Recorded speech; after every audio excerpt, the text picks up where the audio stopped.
Good morning, students. Class 8, exercise 3.3. We already discussed sum 1 to 6 in previous lecture. Now we will discuss question number 7. In the adjoining parallelogram ABCD, determine the values of ABC.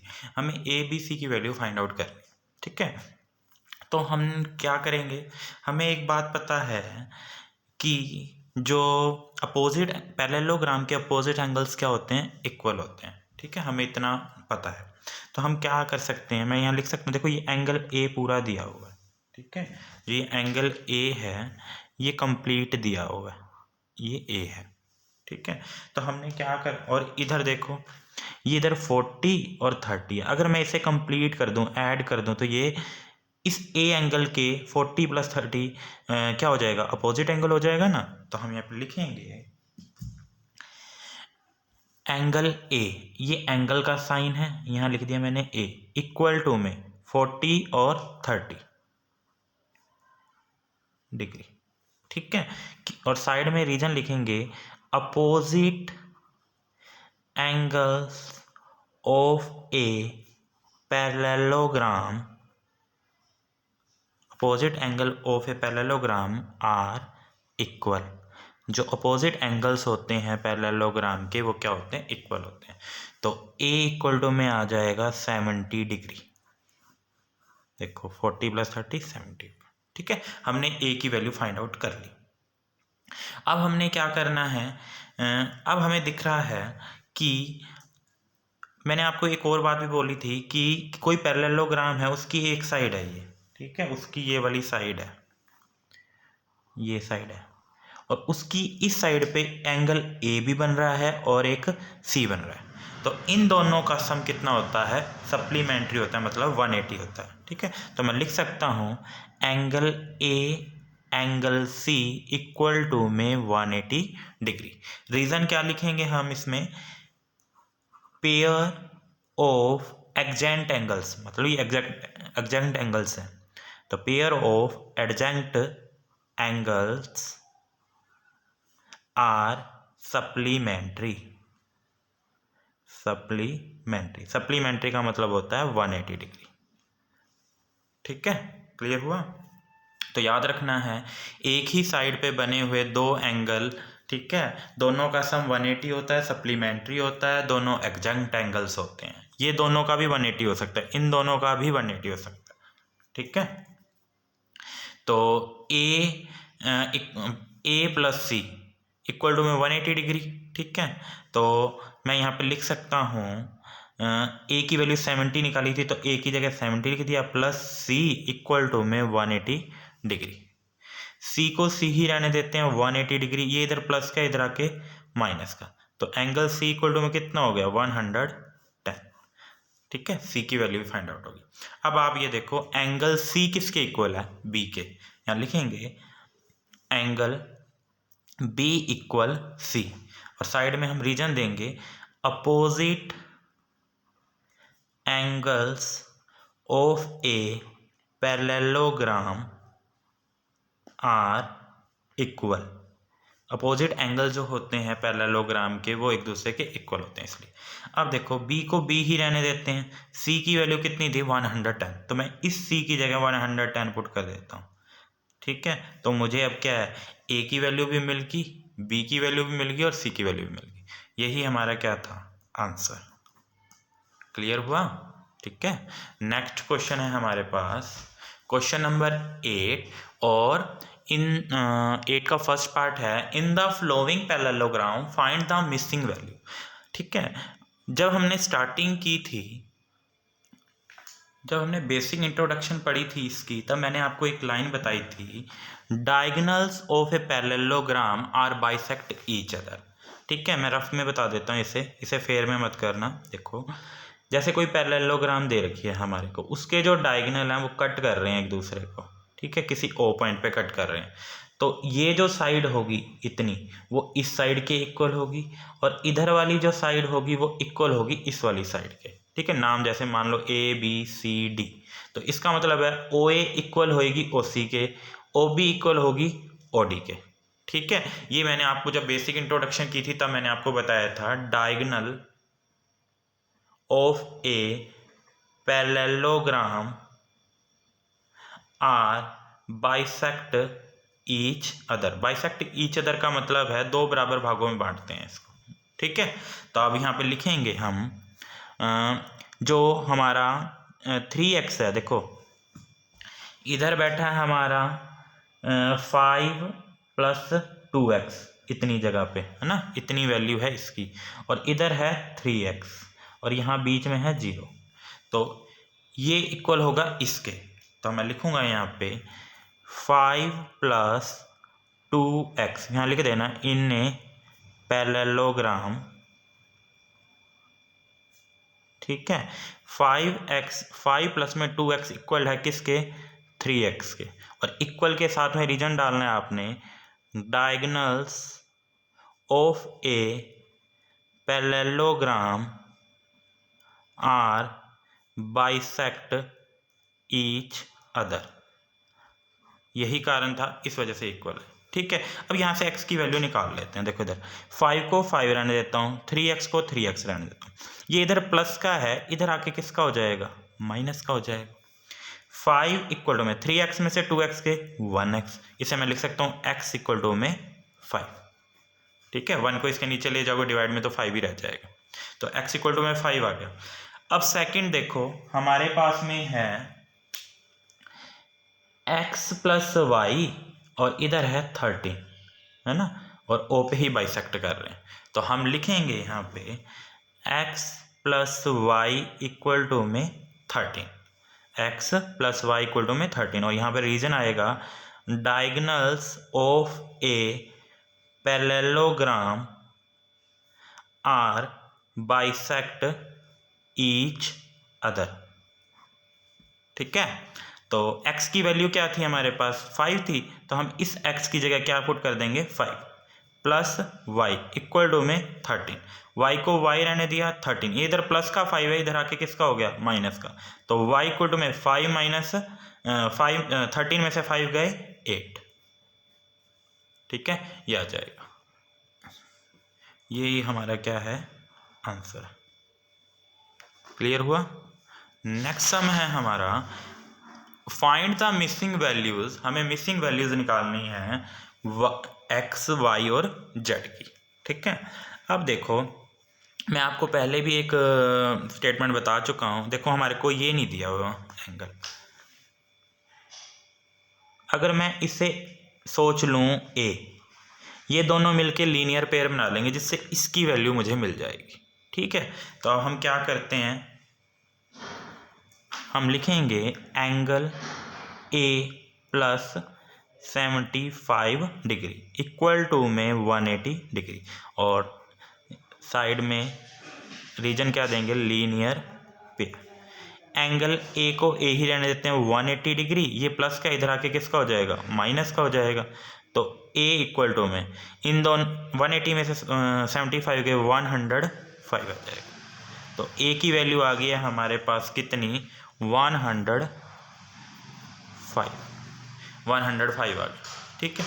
अब इधर देखो, ये दोनों angle एक ही side पे बने हुए हैं, तो दोनों एग्जैक्ट एंगल्स हैं, ठीक है। तो हम यहाँ लिखेंगे एंगल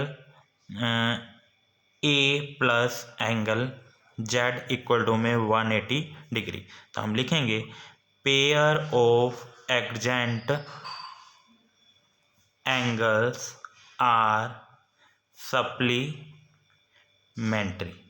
मतलब इन दोनों एग्जैक्ट एंगल्स का जो सम होगा वो 180 डिग्री होगा, सप्लीमेंट्री होगा, ठीक है। तो A की वैल्यू कितनी है, 105 है। एंगल Z की वैल्यू हमने निकालनी है, एंगल Z इक्वल टू में 180 डिग्री, ये इधर प्लस का इधर आके किसका हो जाएगा, माइनस का। तो Z की वैल्यू कितनी आ जाएगी, 180 में से 105 गए तो 75, ठीक है। तो अब हमें Z की वैल्यू मिल गई 75, ठीक है। अब हमने किसकी वैल्यू निकालनी है, Y की निकाल लेते हैं। अब इन दोनों, ये दोनों भी एग्जैक्ट एंगल्स होंगे, ठीक है। दोनों का सम कितना होगा, तो यहाँ पे लिखूंगा मैं angle Y plus angle Z equal to में 180 डिग्री, और लाइन वही लिखेंगे pair of exact angles are supplementary मतलब 180 डिग्री। ठीक है, तो y की वैल्यू निकालें, y को y, z की वैल्यू कितनी है 75 इक्वल टू में 180 डिग्री, y इक्वल टू में 180, ये इधर प्लस का इधर आके किसका हो जाएगा माइनस का, तो y इक्वल टू में कितना आ जाएगा 105। ठीक है, तो y की वैल्यू भी फाइंड आउट होगी। अब y की वैल्यू आ गई हमारे पास में 105।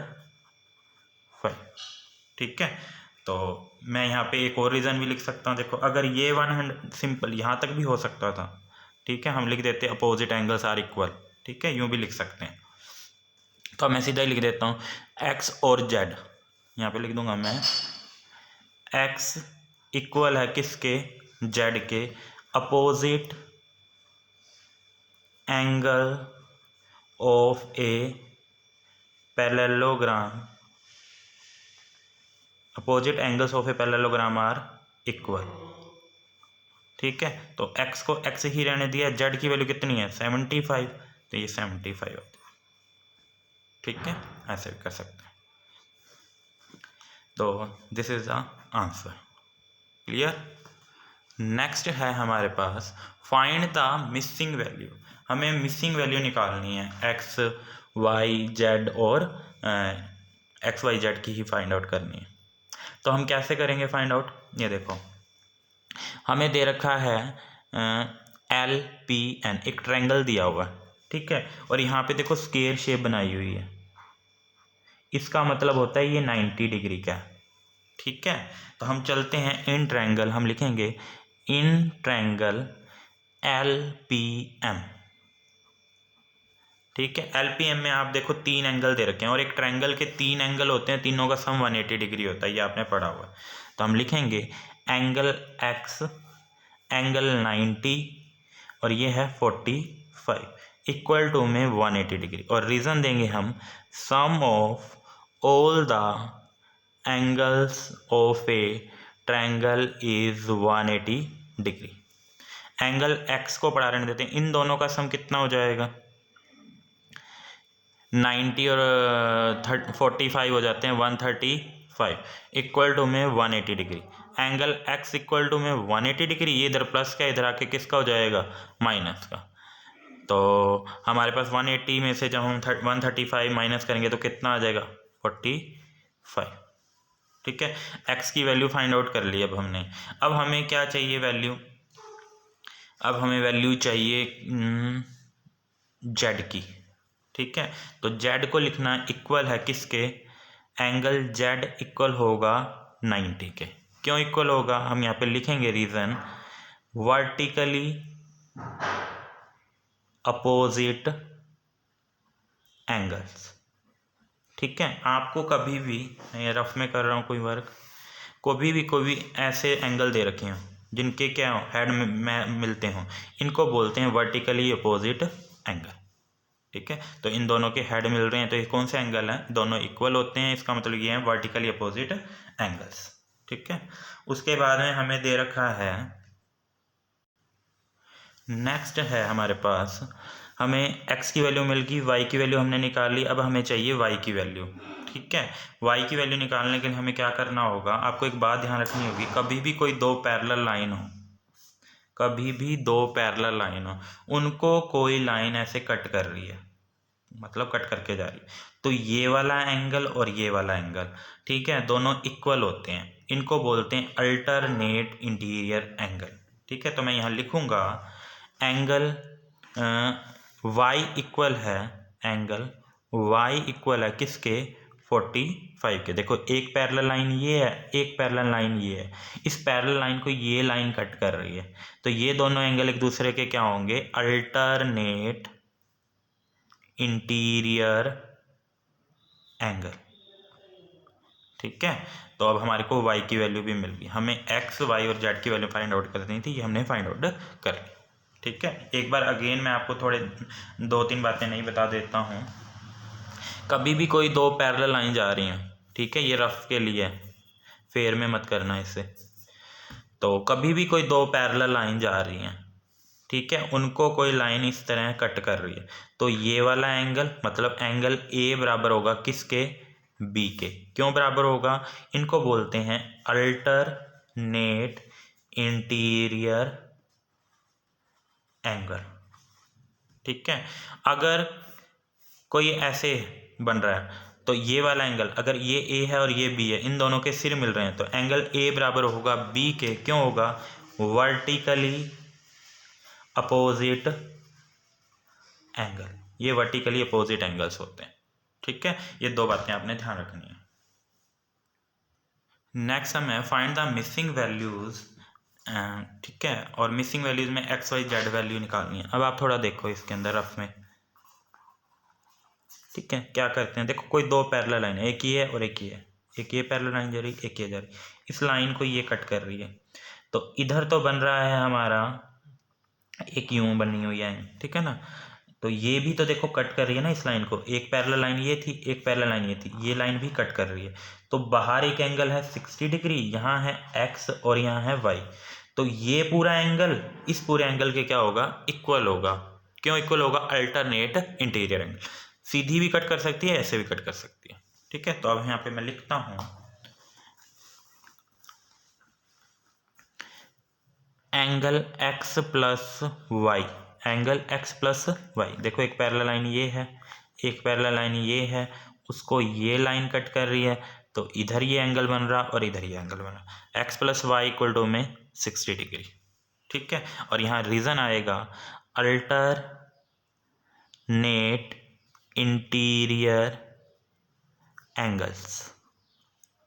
ठीक है, और उसके बाद में अब आप देखो एक पैरेलल लाइन ये है, ठीक है, यहाँ से कर देता, एक पैरेलल लाइन तो ये है, एक पैरेलल लाइन ये है, उसको ये लाइन कट कर रही है ना। तो ये एंगल जो y है वो इक्वल होगा किसके? 20 के। तो मैं लिख सकता हूँ एंगल y इक्वल है 20 के। ठीक है, ये क्यों इक्वल है? ये भी क्या है? Alternate interior angles. ठीक है, अब देखो x plus Y equal to में 60 डिग्री था, y की वैल्यू 20 है, तो x की वैल्यू निकाल लेते हैं। यहाँ पे लिखेंगे x plus Y equal to में 60 डिग्री है, x की वैल्यू अपन ने फाइंड आउट करनी है। y की वैल्यू कितनी है? 20 है, इक्वल टू में 60। एंगल x इक्वल टू में 60, ये इधर प्लस का इधर आके किसका हो जाएगा? माइनस का। एंगल x 60 में से 20 गए 40, तो x की वैल्यू कितनी आ गई? 40 आ गई। अब हमें z की वैल्यू फाइंड आउट करनी है। अब z की वैल्यू फाइंड आउट करने के लिए हम क्या करेंगे, आपको पता है कि एक ही साइड पे दो एंगल बन रहे हैं। मान लो एक ये एंगल बन रहा है और एक ये एंगल बन रहा है, दोनों ही क्या हैं? एग्जैक्ट एंगल्स हैं। ठीक है, इन दोनों का सम कितना है? 60 डिग्री है। ठीक है, इन दोनों का सम कितना है? 60 डिग्री। ठीक है, तो हम यहाँ पे लिखते हैं angle z equal to z plus angle x plus y, ये दोनों तो इकट्ठे हैं ना, इक्वल टू में 180 डिग्री। हम यहाँ पे लिखेंगे pair of exact angles are supplementary, और सप्लीमेंट्री का मतलब 180 डिग्री होता है। ठीक है, तो एंगल z को z ही रहने देते हैं। x प्लस वाई की वैल्यू कितनी है? 60, तो इस x प्लस वाई की जगह क्या आ जाएगा? 60 डिग्री इक्वल टू में 180 डिग्री। एंगल z को z ही रहने दिया 180 डिग्री, ये इधर प्लस का इधर आके किसका हो जाएगा? माइनस का। z इक्वल टू में कितना हो गया? 120 डिग्री। ठीक है, तो हमें x की वैल्यू फाइंड आउट करनी थी, वो कर ली, y की वैल्यू फाइंड आउट करनी थी, वो कर ली, z की वैल्यू भी फाइंड आउट कर ली। This is the answer.